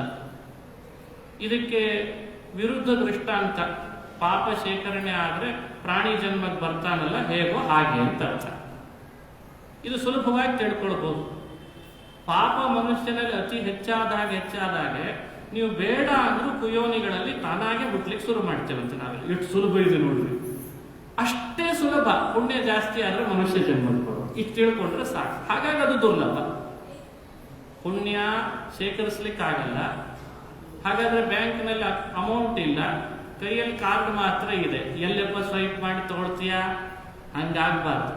ಹಾಗಾಗಿ ಅದನ್ನು ದುರ್ಲಭ ಅಂತ ಹೇಳಿದ್ರು. ದುರ್ಲಭಂ ಮಾನುಷಂ ಜನ್ಮ. ಮನುಷ್ಯ ಜನ್ಮ ಬಂದಾಗ ಮತ್ತೊಂದು ದುರ್ಲಭ ಅಂತ ಹೇಳ್ತದೆ 11ನೇ ಸ್ಕಂದ. ಅದು ಯಾವುದು? ಮನುಷ್ಯ ಜನ್ಮ ಬಂದಾಗ ಎರಡನೇ ದುರ್ಲಭ ಯಾವುದು ಅಂದ್ರೆ ವೈಕುಂಠ ಪ್ರಿಯ ದರ್ಶನಂ ಅಂತ ಭಾಗವತ ಹೇಳ್ತದೆ. ದೇವರ ಬಗ್ಗೆ ಆಲೋಚಿಸಿ ಅವನನ್ನ ಕಂಡು ಬಂದು ಅವನನ್ನೇ ಸದಾ ಸ್ಮರಿಸುವವರ ದರ್ಶನ ಇನ್ನೂ ದುರ್ಲಭ. ಯಾರೋ ಕೇಳಿದ್ರು, ಒಂದು ಉದಾಹರಣೆ ಕೊಡ್ರೆ ಆಚಾರ್ಯ ಅಂತ. ನಾವು ನೀವು ಎಲ್ಲ ಒಂದು 5th ಅಥವಾ 4th ಜನರೇಷನ್ ಅಲ್ಲಿ ಇದ್ದೇವೆ ಅಂತ ಅನ್ಕೊಳ್ಳೋಣ. ಮೊಬೈಲ್ ಬಂದ ನಂತರದಿಂದ ಹೇಳ್ತಾ ಇದ್ದೀನಿ. ಮೊದಲನೇ ಹಂತದಲ್ಲಿ ಮೊಬೈಲ್ ಬಂದಿತ್ತಲ್ಲ, ನಮ್ಮ ಕೈಯಲ್ಲಿ ಇನ್ನು ಪರ್ಚೇಸ್ ಮಾಡುವಷ್ಟು ಹಣನೂ ಇರಲಿಲ್ಲ, ಅದರದ್ದು ವ್ಯಾಪ್ತಿನೂ ಅಷ್ಟು ಇರಲಿಲ್ಲ. ಆವಾಗ ನಾವು ಏನಂತಿದ್ವಿ ಅಂದ್ರೆ ಮೊಬೈಲ್ ಬಗ್ಗೆ, ಅದನ್ನೇ ನಾವು ತಗೋತೀವಿ, ಅದೆಲ್ಲ ನಮಗಾಗಲ್ಲ ಬಿಡಪ್ಪ ಅಂತ. ಅದಕ್ಕೂ ಹಿಂದಿನ ಜನರೇಷನ್ ಹೀಗಂತ ಇತ್ತಂತೆ. ಏನು ಅಂದ್ರೆ ಕಲರ್ ಟಿವಿ ಬಂದಿರಲಿಲ್ಲ, ಬ್ಲ್ಯಾಕ್ ಅಂಡ್ ವೈಟ್ ಬಂದಿತ್ತು. ಅಯ್ಯೋ ನಾವೇನ್ ಟಿವಿ ತಗೋತೀವಿ ಅಂದ್ರೆ ಜಗತ್ತಿನೊಳಗೆ ನಾವೇನು ಅನ್ಕೊಂಡಿದ್ವಲ್ಲ ಹಿಂದೆ, ಅದು ನಮಗಾಗಲ್ಲ.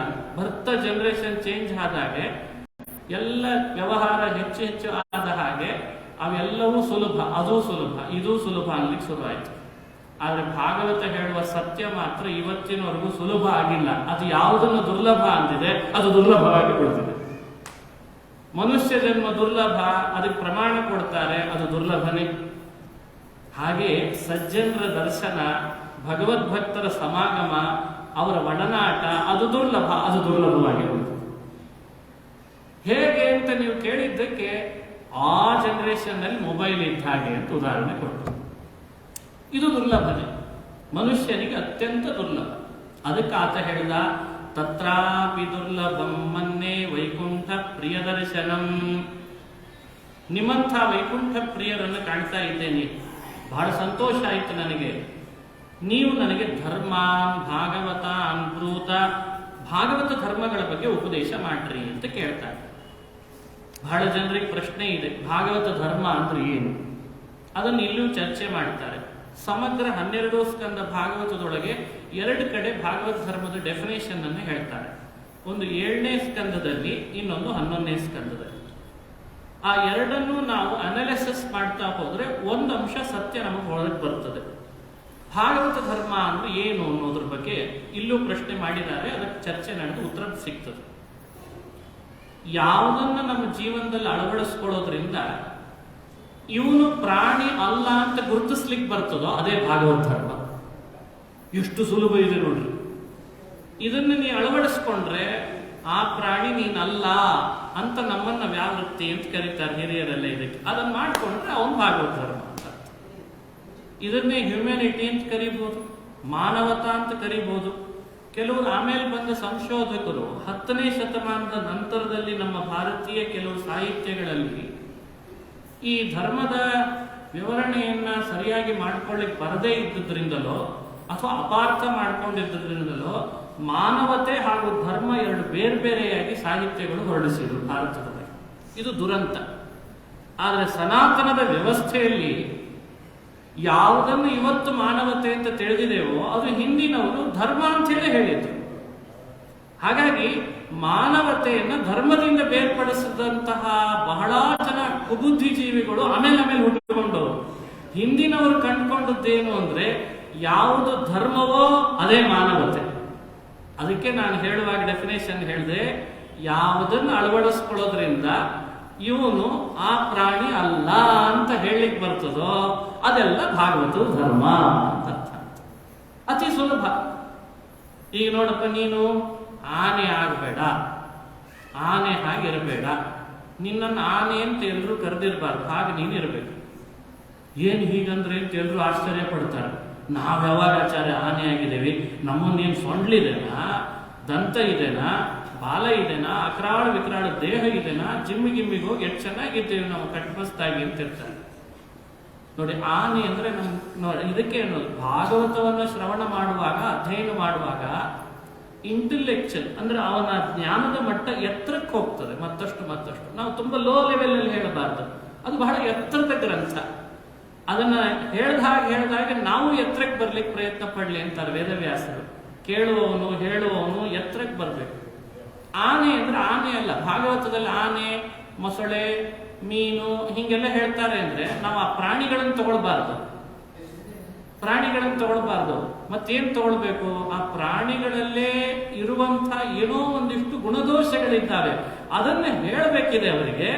ಅದನ್ನು ಹೇಳದೇನೆ ಈ ಆನೆ, ಒಂಟೆ, ಕುದುರೆ ಹೇಳ್ತಿರ್ತಾರೆ. ಇದು ಅವರು ನಿರೂಪಿಸುವ ಶೈಲಿ.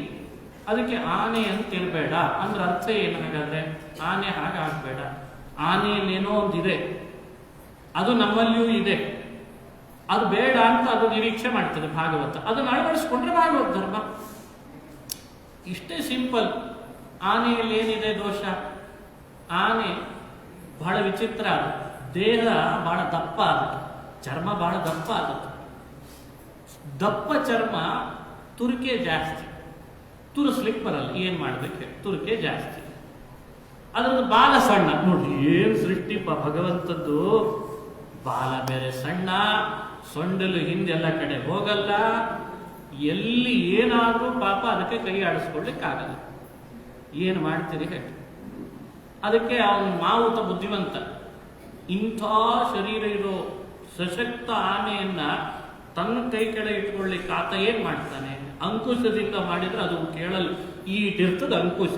ಏನು ಆನೆ ಅವನು ವಶಕ್ಕೆ ಬರ್ಲಿಕ್ಕೆ ಸಾಧ್ಯ? ಮತ್ತೆ ಅಂದ್ರೆ ನೋಡಿದ್ರೆ ಅವನು ಇಷ್ಟೇ ಇರ್ತಾನೆ, 5-6 ಅಡಿ ಇರ್ತಾನೆ ಅವ ಮಾವುತ. ಅವನು ಸೊಂಡ್ಲೆಸ್ ತೊಂದ್ರೆ ಎತ್ತುತ್ತಿರ್ತದೆ, ಇಲ್ಲಿ ಬಾ ಅಂದ್ರೆ ಬರ್ತಿರ್ತದೆ. ಅದು ಹ್ಯಾಕ್ ಸಾಧ್ಯ ಆಯ್ತು? ಅನಾಲಿಸಿಸ್ ಮಾಡ್ಬೇಕಲ್ವಾ? ಅದಕ್ಕೆ ವ್ಯಾಸ ಬಹಳ ಬುದ್ಧಿವಂತಿಕೆ ಮೆರೆದ್ರಿ. ಸರ್ವಜ್ಞ ಶ್ರೀಹರಿ ಜಗತ್ತಿನ ಎಷ್ಟು ಕಪಿಗಳಿಗೆ ಹೇಳಿದ್ದೆಲ್ಲ ಖುಷಿ ಕೊಡ್ತದೆ, ಇನ್ನು ಭಗವಂತ ಹೇಳಿದ ಖುಷಿ ಕೊಡದೇ ಇರ್ತದ ನಮಗೆ. ಅವನು ಕೊಡೋ ಎಕ್ಸಾಂಪಲ್ಲು ಹಾಗೆ, ಅವನು ಕೊಡೋ ಶ್ಲೋಕನೂ ಹಾಗೆ. ಅವನಂದ ನೋಡಿ, ಆನೆಯನ್ನು ಮಾವುತ ವಶ ಮಾಡ್ಕೊಳ್ಳಿಕ್ಕೆ ಒಂದೇ ಉಪಾಯ ಕಂಡುಕೊಂಡ. ಜಗತ್ತಿನೊಳಗೆ ವೀಕ್ನೆಸ್ ಅನ್ನು ಕಂಡುಕೊಂಡು ಅವ್ರಿಗೆ ಬೇಕಾದ ಬಿಸ್ಕೆಟ್ ಹಾಕಿ ಬಹಳ ಜನ ತಮ್ಮ ಸ್ವಾರ್ಥ ಮೆರೀತಾರೆ ಇವತ್ತು. ಅದಕ್ಕೆ ಆ ಮಾವುತ ಏನ್ ಮಾಡ್ತಾನೆ? ಅದ್ರದ್ದು ವೀಕ್ನೆಸ್ ಇದೆ, ಹಾಗಾದ್ರೆ ನಾನೊಂದಿಷ್ಟು ಹುಲ್ಲು ತಗೊಳ್ತೀನಿ, ಅದನ್ನ ಮೈ ತಿಕ್ತೇನೆ, ತಿಕ್ಬಿಡ್ತಾನೆ, ಚೆನ್ನಾಗಿ ತಿಕ್ತಾನೆ. ಅದಕ್ಕೆ ಚರ್ಮ ತುರಿಕೆ ಇರ್ತದಲ್ಲ, ಇವ್ ತಿಕ್ಕಿದ್ದಕ್ಕೆ ಸಹಜವಾಗಿ ಆನೆ ಮಾವುತನ ವಶ ಆಗ್ತದೆ. ಹಿಂಗೆ ಹೇಳಿದ್ರಲ್ಲ ಅಂತ ನೀವು ತಿಕ್ಲಿಕ್ಕೆ ಹೋಗ್ಬೇಡ. ಆಚಾರ್ಯ ಹೇಳಿದ್ದಾರೆ, ಅಲ್ಲಿ ಮುರುಘಾ ಮಠದ ಆನೆ ಬಂತೇನೋ ಸೀದಾ ಹೋದ್ನೇನೋ ತಿಕ್ಲಿಕ್ಕೆ ಶುರು ಅಂತವೆಲ್ಲ ಮಾಡ್ತಾರೆ. ಅವನಿಗೆ ಶ್ರೇಷ್ಠ, ಅವನಿಗೆ ಸರಿಯೋದು. ಅವನು ಹೊಕ್ಕಿ ತಿಕ್ಕಿ ಅದನ್ನ ಆನೆ ಯಾವಾಗಲೂ ವಶ ಇರೋ ಹಾಗೆ ಮಾಡ್ಕೊತಾನೆ. ಹಿಂಗಾಗಿ ಅದ್ರ ನೋಡ್ರಿ, ಆ ಸ್ಪರ್ಶಕ್ಕೆ ಅದು ಬಲಿಯಾಗ್ತದೆ. ಸ್ಪರ್ಶದ ಮೋಹ ಏನ್ ಮಾಡ್ಲಿಕ್ಕಾಗಲ್ಲ, ಅದ್ರ ವೀಕ್ನೆಸ್ ಕಂಡ್ಕೊಂಡು. ಈ ಒಂದು ಉದಾಹರಣೆ ಎಷ್ಟು ನಮ್ಮನ್ನು ಇನ್ಸ್ಪೈರ್ ಮಾಡ್ತದೆ, ಬುದ್ಧಿವಂತನನ್ನು ಎಷ್ಟು ಬೇಗ ಬದಲಾಯಿಸ್ತದೆ ನೋಡಿ, ಸೂಕ್ಷ್ಮ ನೋಡಿ. ಅದಕ್ಕೆ ಭಾಗವತ ಹೇಳ್ತು, ನೀನು ಆನೆ ಅಂತಿರಬೇಡ.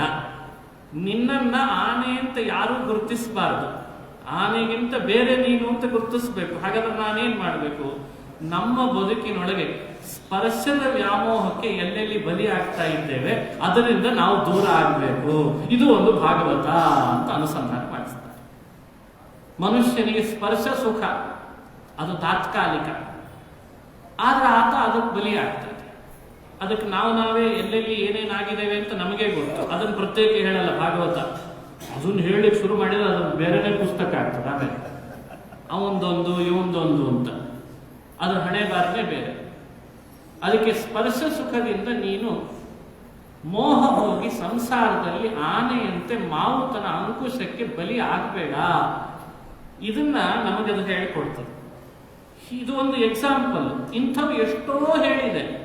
ಆ ಹೇಳಿದ್ರಿಂದ ನಮಗೇನು ಸ್ಪಷ್ಟ ಆಯಿತು ಅಂದ್ರೆ, ಒಂದು ಸ್ಪಷ್ಟ ಆಯಿತು, ಹಾಗಾದ್ರೆ ಭಾಗವತ ಧರ್ಮ ಅಂದ್ರೆ ಏನು? ಯಾವೆಲ್ಲದನ್ನ ನಮ್ಮಲ್ಲಿ ಮಾರಾಲಿಟೀಸ್ ಅಂತ ಇವತ್ತು ಜೀವನದ ಮೌಲ್ಯ ಅನ್ನೋ ಹೆಸರಿನಲ್ಲಿ, ಮಾನವತೆ ಅನ್ನೋ ಹೆಸರಿನಲ್ಲಿ ಅಲ್ಲಲ್ಲಿ ಇವತ್ತು ನೋಡ್ತಾ ಇದ್ದಾರೆ. ಇವರೆಲ್ಲರೂ ಇಲ್ಲಿದೆ ತಗೊಂಡಿದ್ದಾರೆ. ಪಾಪ ಹೆಸರು ಹಾಕಿದ್ರೆ ಭಾಗವತ ಅಂತ, ಅದಕ್ಕೆ ಮತ್ತೆ ಅವರು ಕೇಸರೀಕರಣ ಅಂತಾರೆ ಅಂತ ಹೇಳಿ ತಮ್ಮ ಹೆಸರು. ಇದೇ ಸಮಸ್ಯೆ. ಲೋಕದೊಳಗೆ ಏನ್ ನಡೆದಿದೆ ಅಂದ್ರೆ ಭಗವದ್ಗೀತೆ, ಉಪನಿಷತ್ತುಗಳು, ಭಾಗವತಾದಿ ಪುರಾಣ, ಮಹಾಭಾರತ, ರಾಮಾಯಣ, ಅಲ್ಲಿ ಕೊಟ್ಟ ಎಕ್ಸಾಂಪಲ್, ಅಲ್ಲಿ ಕೊಟ್ಟ ವಿಷಯಗಳು, ಅಲ್ಲಿ ಕೊಟ್ಟ ಎಸೆನ್ಸ್, ಧನಾತ್ಮಕ ಚಿಂತನೆಗಳನ್ನೆಲ್ಲ ತಾವು ತಗೊಂಡ್ರು. ಆದ್ರೆ ಮಾತ್ರ ಹೆಸರು ಮಾತ್ರ ತಂದಾಕ, ಅಯ್ಯೋ ಅದ್ರ ಹೆಸರು ಹಾಕಲ್ಲ. ದುರಂತ ಏನು ಅಂದ್ರೆ ನಿಜವಾದ ಬುದ್ಧಿವಂತ, ಅದರಲ್ಲಿಯೂ ಭಾರತೀಯರು, ಹೇಳಿ ಕೇಳಿ ಭಾರತೀಯರು ಕೇಳಬೇಕೆ, ಸ್ವಲ್ಪ ಇದನ್ನು ಅವರು ಅವಲೋಕನ ಮಾಡಿದ ಕೂಡಲೇ ಅರ್ಥ ಆಗ್ತದೋ, ನೋಡಿ ಇವರು ಇಲ್ಲಿದೆ ಕಳ್ತನ ಮಾಡಿದ್ದಾರೆ ಅಂತ ಗೊತ್ತಾಗುತ್ತೆ. ಲೋಕದೊಳಗೆ ಮನುಷ್ಯ ಇಂಥ ಕೆಲಸಗಳನ್ನು ಮಾಡಬಾರ್ದು. ಅಳವಡಿಸ್ಕೊಂಡ್ರೆ ಪೂರ್ಣ ಇದನ್ನು ಅಧ್ಯಯನ ಮಾಡಿ ಜಗತ್ತಿಗೆ ಕೊಡ್ಬೇಕು. ಹಂಗಿಲ್ಲ, ಅರ್ಧಂ ಜರ ಅರ್ಧಂ ಯುವ, ಎಲ್ಲೋ ಜಗತ್ತಿನಲ್ಲಿ ನಡೀತದೆ. ಅರ್ಧ ಚರತಿ ಅಂತ ಒಂದಿದೆ ನ್ಯಾಯ. ಅಂದ್ರೆ ಅವನಿಗೇನು ಅಂದ್ರೆ ತಿನ್ಲಿಕ್ಕೆ ಮೀನು ಬೇಕು, ಮೀನು ತಿನ್ಲಿಕ್ಕೆ ಬೇಕಂತೆ. ಆದ್ರೆ ಅದು ತಾಯಿ ಗರ್ಭದ ಅರ್ಧ ಒಳಗಿದೆ, ಬಂದಿಲ್ಲ, ಪೂರ್ಣ ಬಂದಿಲ್ಲ, ಗರ್ಭದಿಂದ ಪೂರ್ಣ ಹೊರಗೆ ಅದು ಬಂದಿಲ್ಲ. ಇವನಿಗೆ ಮೀನು ಬೇಕು.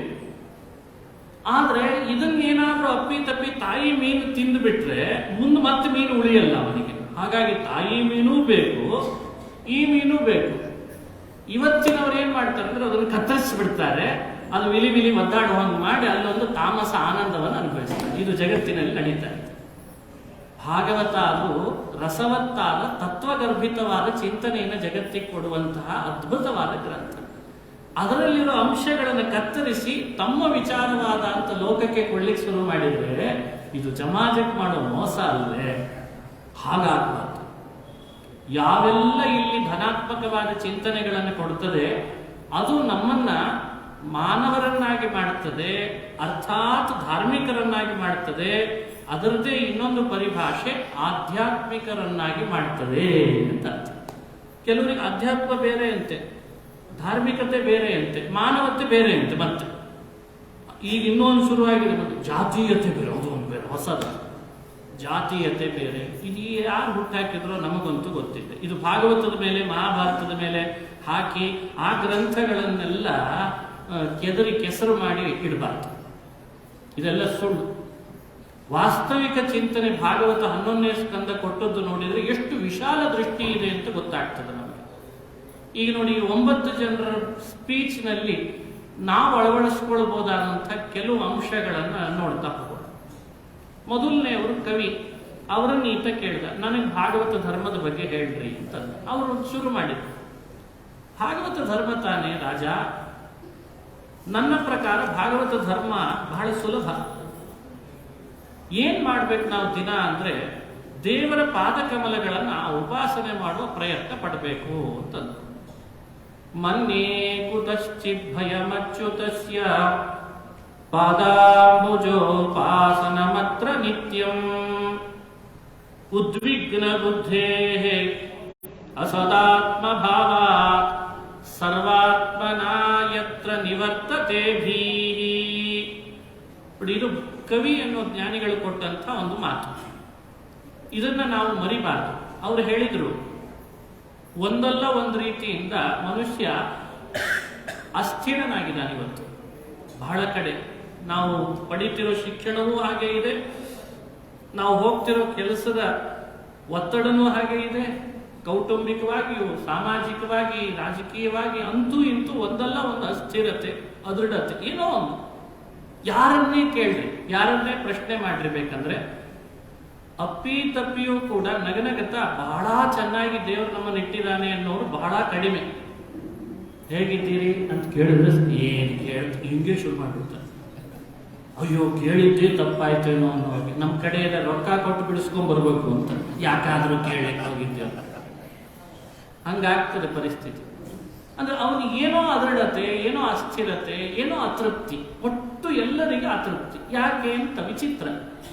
ಅದು ಸಹಜವಾಗಿ ಮನುಷ್ಯ ಅನುಭವಿಸ್ತಿದ್ದಾನೆ ಹಾಗೆ. ಅದು ಹೇಳ್ಕೊಳ್ಳಿಕ್ಕೆ ಆಗಲ್ಲ ಆಚಾರ್ಯ, ಅಷ್ಟಿದೆ ನನ್ನೊಳಗೆ ಅಂತ. ಅಂದ್ರೆ ಒಂದು ಅತೃಪ್ತಿ, ಅಲ್ಲಿ ಭಯ, ಅವನಿಗೆ ಸೆಕ್ಯೂರಿಟಿ ಇಲ್ಲ, ಸೆಕ್ಯೂರ್ ಇಲ್ಲ. ಒಟ್ಟು ಅವನು ನೋಡಿದ್ರೆ ಕೋಟಿಗಟ್ಟಲೆ ಬರ್ತದೆ, ದುಡ್ಡಿದೆ, ದುಡ್ಡಿಂದಲ್ಲ ಆಚಾರ್ಯ ಅಂತ ಮಾತ್ರ ಅವನೇ ಹೇಳ್ತಾನೆ. ದುಡ್ಡು ಅಂದ್ರೆ ದುಡ್ಡಲ್ಲ ಅಂತಾನೆ. ಏನು ಒಳಗಡೆ ಏನೋ ಇದೆ, ಅದೇನದು ಅದನ್ನ ಭಾಗವತದಲ್ಲಿ ಹೇಳಿದ್ದು. ಉದ್ವಿಗ್ನ ಬುದ್ಧೇ ಅಸದಾತ್ಮ ಭಾವ ಸರ್ವಾತ್ಮನ ಯತ್ರ ನಿವರ್ತತೆ ಭೀಹಿ ಅಂತ ಅದ್ಭುತವಾಗಿ ಹೇಳ್ತಾರೆ.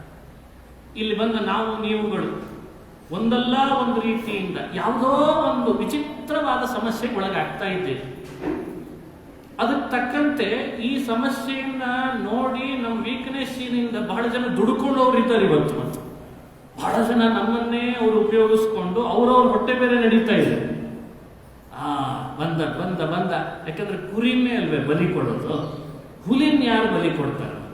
ಮತ್ತೆ ನಮ್ಮಂಥವ್ರನ್ನ ನೋಡಿ ಬಹಳ ಜನ ಇವ್ರಿಗೆ ಈ ವೀಕ್ನೆಸ್ ಇದೆ ಅಂತ ಹೇಳಿ ಅದರದ್ದು ದುರುಪಯೋಗ ತಗೊಂಡು ತಾವೇನೋ ಮಾಡ್ಕೊಳ್ಳಿಕ್ಕೆ ಶುರು ಮಾಡಿ. ಭಾಗವತ ಯಾಕಷ್ಟು ಬಲಿ ಆಗ್ತಿ ಅಂತ ಭಾಗವತ ಧರ್ಮವನ್ನು ಅಳವಡಿಸ್ಕೊಂಡ್ರೆ ಭಾರಿ ಧೈರ್ಯ ಬರ್ತದೆ ಮನುಷ್ಯನಿಗೆ ಬದುಕಲಿಕ್ಕೆ.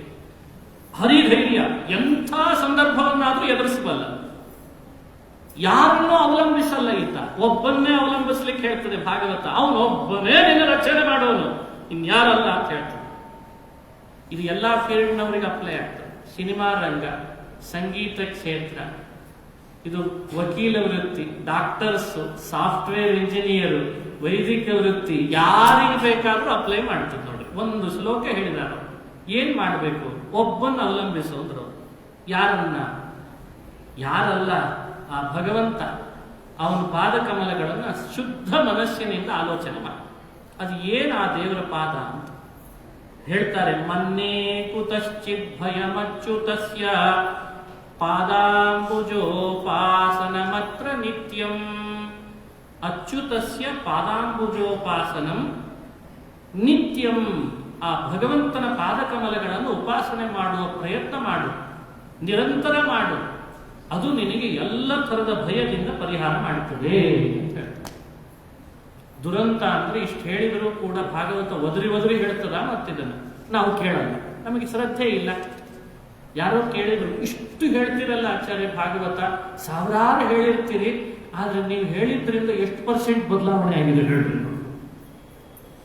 ಎಷ್ಟು ಬದಲಾವಣೆ ಆಗಿದೆ, ಎಷ್ಟು ಕಡೆ ಶ್ರದ್ಧೆ ಮೂಡ್ಲಿಕ್ಕೆ ಸಾಧ್ಯ? ಅದಕ್ಕೆ ಒಂದು ಅರ್ಥ ಮಾಡಿಕೊಳ್ಳೋಣ.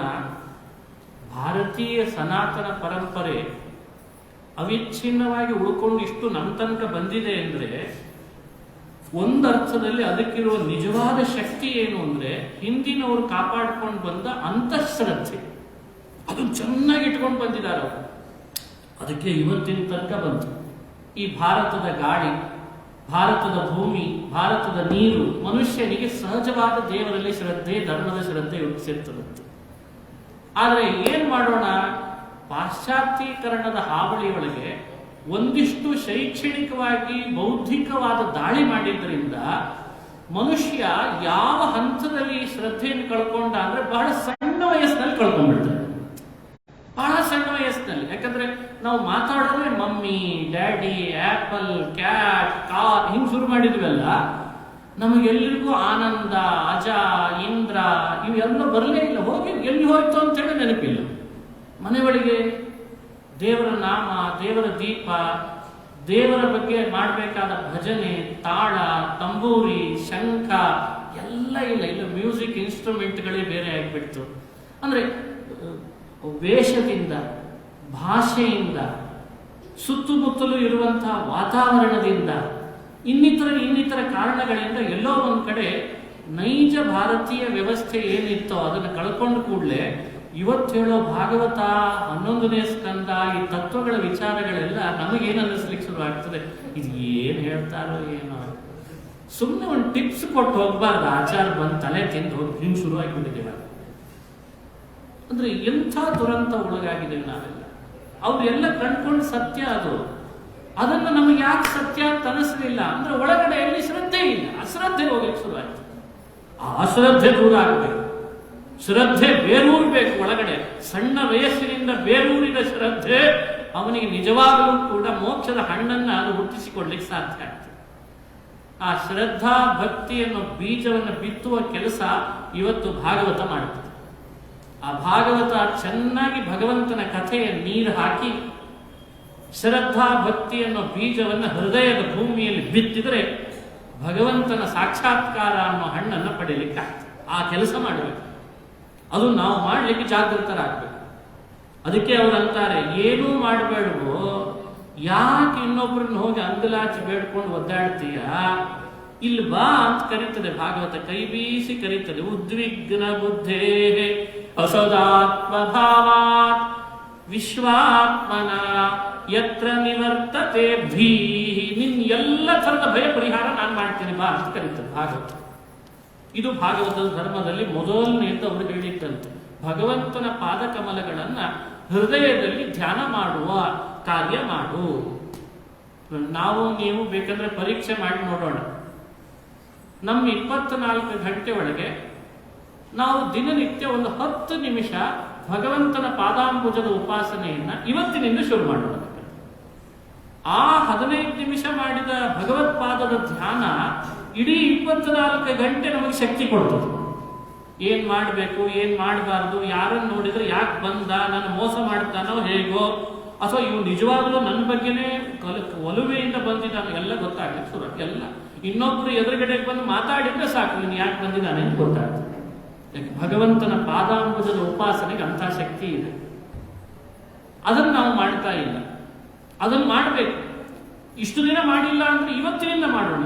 ಈಗಾಗಲೇ ಮಾಡ್ತಿದ್ದೇವೆ ಅಂತಂದ್ರೆ ಮತ್ತಷ್ಟು ಹೆಚ್ಚು ಮಾಡೋಣ. ದೇವರ ಪಾದಕಮಲಗಳ ಉಪಾಸನೆಯನ್ನು ಸರ್ವಥಾ ಬಿಡಬಾರ್ದು. ಅದು ಸ್ತ್ರೀಯರು ಮಾಡ್ಬೋದು, ಪುರುಷರು ಮಾಡ್ಬೋದು.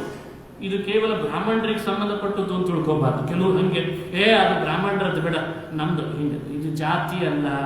ಎಲ್ಲಿ ಹೇಳಿದಾರಪ್ಪ ಇದನ್ನೆಲ್ಲ? ಈಗ ಇದು ಅವರಿಗೆ ಸಂಬಂಧಪಟ್ಟದ್ದು. ಎಲ್ಲರೂ ಮಾಡಿ. ನಿಮಗೆ ತಿಳಿದವರು ಇನ್ಯಾರಾದ್ರೂ ಬಹಳ ದೊಡ್ಡ ಸಮಸ್ಯೆಗೆ ಒಳಗಾಗಿದ್ದಾರೆ ಅಂದ್ರೆ ಮೊದಲು ಪರಿಹಾರ ಇದನ್ನು ಹೇಳಿ, ದೇವರ ಪಾದಕಮಲಗಳನ್ನು ಉಪಾಸನೆ ಮಾಡಿ ನೋಡೋಣ ಪರಿಹಾರ ಆಗ್ತದೋ ಇಲ್ಲ. ಅದನ್ನು ಭಾಗವತ ಹೇಳ್ತದೆ. ಒಂದು. ಎರಡನೇ ಭಾಗವತದ ಧರ್ಮ, ನಮ್ಮ ರೊಟೀನ್ ವರ್ಕ್ ಏನ್ ನಡೀತಾ ಇದೆ ಆಲ್ರೆಡಿ, ಆ ಮಾಡ್ತಾ ಇರುವ ಕಾರ್ಯವನ್ನ ಭಗವಂತನಿಗೆ ಸಮರ್ಪಣೆ ಮಾಡುವ ಪ್ರಯತ್ನ ಶುರು ಮಾಡಿ. ಇದು ಎರಡನೇ ಭಾಗವತ ಧರ್ಮ. ನೋಡಿ, ಭಾಗವತ ಧರ್ಮದಲ್ಲಿ ಎರಡನೇದ್ದೇನು? ಕಾಯೇನ ವಾಚಾ ಮನಸೇಂದ್ರಿಯೈರ್ವಾ ಬುದ್ಧ್ಯಾತ್ಮನಾವಾನುಸೃತ ಸ್ವಭಾವಂ. ಶ್ರೀಪಾದಂಗಳವರು ಬರ್ತಾ ಇದ್ದಾರೆ. ಎಲ್ಲರೂ ಕೂಡ ಅವರಿಗೆ ಭಕ್ತಿಪೂರ್ವಕವಾಗಿ ಸ್ವಾಗತವನ್ನು ಮಾಡೋಣ. ದಯಮಾಡಿ ಯಾರೂ ಕೂಡ ಅಡ್ಡ ನಿಲ್ಬೇಡ್ರಿ. ಶ್ರೀಗಳು ಒಳಗೆ ಬಂದ ಮೇಲೆ ಎಲ್ಲರೂ ನಮಸ್ಕಾರ ಮಾಡಿದ್ರೆ ಅವರಿಗೂ ಅನುಕೂಲ ಆಗ್ತದೆ. ಒಳಗೆ ಬರ್ತಾರೆ ಶ್ರೀಗಳು, ಅವರಿಗೆ ದಾರಿ ಮಾಡ್ತಾರೆ.